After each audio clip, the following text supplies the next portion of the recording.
Hey, it's James here from GoodGuitarist.com, and I've made quite a lot of content aiming to help people learn how to play bar chords. You know, there's so many angles we can approach it from, like learning the power chord first, which puts your hand in the bar chord position without actually requiring you to press all the strings down in bar.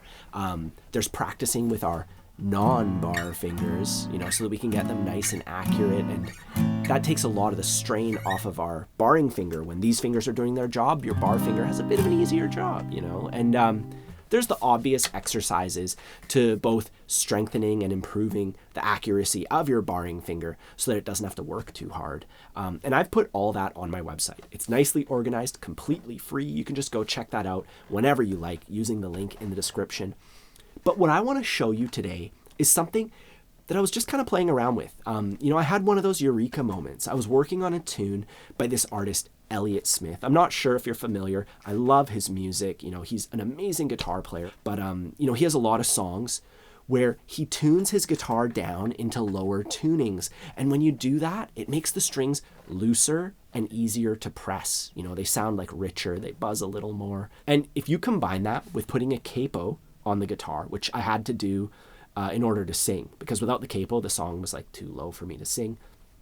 And as I did that, the combination of those two things, it made me realize that all the bar chords that I was playing were so easy to play. And if we could adapt that to the regular tuning and basic bar chords, you know, that would be an awesome trick to show you guys. So I just had to show you. And this is going to be great, especially if you're struggling with bar chords. It's going to make it so much easier. Long story short, here's how we do it. We down tune our guitar by a half step. And to do that easily, we just put a capo on the first fret. So I have a capo on the first fret, and then I'm just going to tune my guitar the regular way. And when I say regular way, I mean like the thickest string, we're going to make it say E on the tuner. It'll say F, because that's technically the note that the capo's pressing, but we just lower it. We always go a bit lower than the note, and then we come back up into it. And then we do that for the next one. Tune it down till it says A, because it's the A string, right? That's why I like putting the capo on first, because you don't have to know like, oh, we're doing E flat, A flat, and D flat, blah blah blah, right? Go way down till we get G, and then come back up into it.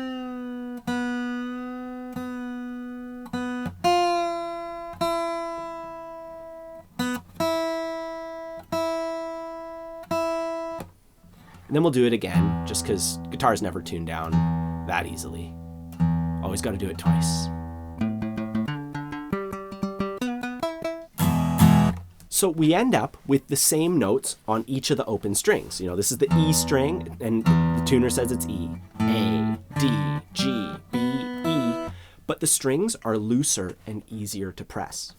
Another way to conceptualize this, what we did was we lowered each string to be one note lower, and then the capo on the first fret brought everything back one note higher. You know, so we went down one, came back one, we're right where we started, right? Honestly, you don't even need to know how that works. All you need to do is slap the capo on the first fret and then make sure each string says E, A, D, G, B, E with your tuner. That's really it. And then you have to pretend that the capo is the end of the guitar. So your E chord would be like this, your A chord like this. Anyways, once you've set up your guitar like this, you'll be able to apply all the other things that I teach in all my other bar chord lessons. I put a page on my site that I have them all there. They're all nicely organized, so you can check that out. There's a link down below for that.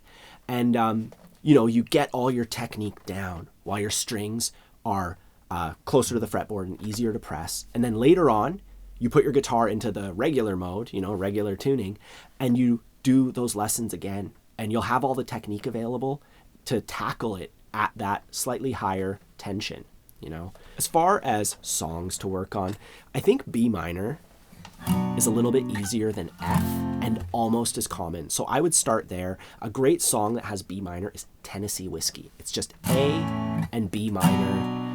Photograph by Ed Sheeran has a B minor chord. There's a whole bunch. I've actually been mapping out all the tutorials I made. I put them on a spreadsheet, and one of my students, Chris, he helped me finish it up. And I'm going to use that to update my song finder. So you can go on my website, click on song lessons, and You'll be able to filter out songs that use only one bar chord or songs that use B minor and so on. And that's it for today's lesson. If you want help, let me know in the comments down below. And while you're down there, you'll also see a link for my course, Bar Chords Made Easy. If you want to just cut to the chase and finally conquer bar chords, I made an entire course that focuses on that one thing. And it doesn't just make you try bar chords. It's a complete path that helps prepare you for it. Like the first half of the course, we prepare for it, get all that technique down, do all the right exercises, learn some songs in those ways. Then we add bar chords, and then we take them really far, and we learn all these cool things that you've been missing out on because you can't play bar chords yet. It's really cool and really useful, so I recommend you try it out, if you want to check learning bar chords off of your bucket list. Otherwise, have a fun time practicing, and I'll see you soon.